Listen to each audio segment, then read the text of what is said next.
Sup everyone, I'm your female otaku and I'm here to review episode 3 of Princess Principal. And for those of you who are giving this anime the 3-episode test, did it pass for you or fail? For me, it certainly passed, and it's honestly, if I really think about it, it may just be my top 5, maybe 3 anime of the season, not including spring 2017 leftovers. So we get to learn a little bit more about the history and the overall setting of the anime. You see, there was a war going on, and as a result of this war, a wall was built around London, and because of that wall, it is inferred that Angie or is it Ange? I'm still gonna call her Ange, to be honest. I think Ange is the proper way of saying it, and with the Japanese accent, I think it just sounds like Angie.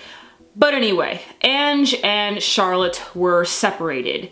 So I still don't really know if Ange is actually royalty. I don't know if there's some sort of incident that happened to where the royal family believe that Charlotte's twin sister died in a car crash or something like that. I don't really know. But what we do know is that Charlotte is officially a spy, and this was her first mission, to help the others retrieve these plates from the Duke of Normandy's men. And the Duke of Normandy is trying to gather more money, you know, stuff like that, typical things. And there is this ongoing threat, as since episode 1, we know that characters can die, and they can die mercilessly. What I think the anime did best with this episode was getting us to be more familiar with Beatrice's character, as for a while I just thought of her as this annoying girl who just loves her Hime-sama and would do anything for her, and you guys are bad people, you shouldn't listen to these spies because spies are untrustworthy. Because you know that's how she sounds. Actually no, because we find out something pretty interesting about her character, and that is that her father was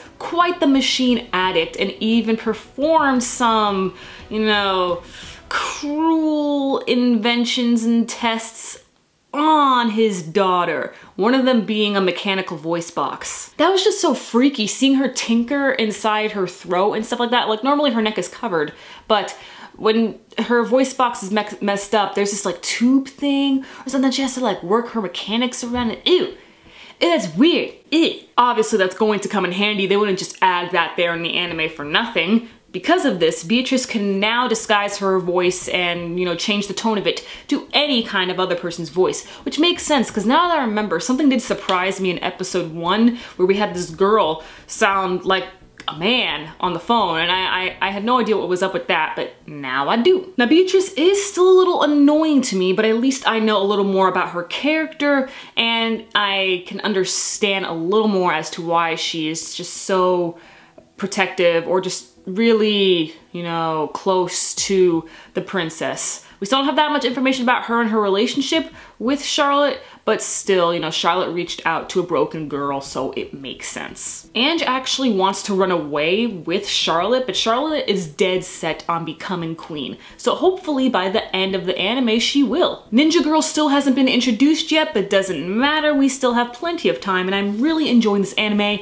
One of my favorites of the season, could end up being one of the best of the season. It's certainly working its way up there. I really do love Princess Principal. I was just waiting every single day this past week for the new episode, something I don't really do often, as I usually look forward to whatever comes out the next day or whatever comes out the day after that. But with Princess Principal, I'm just so like, yo, where's my new episode? I need it. I was craving it, man.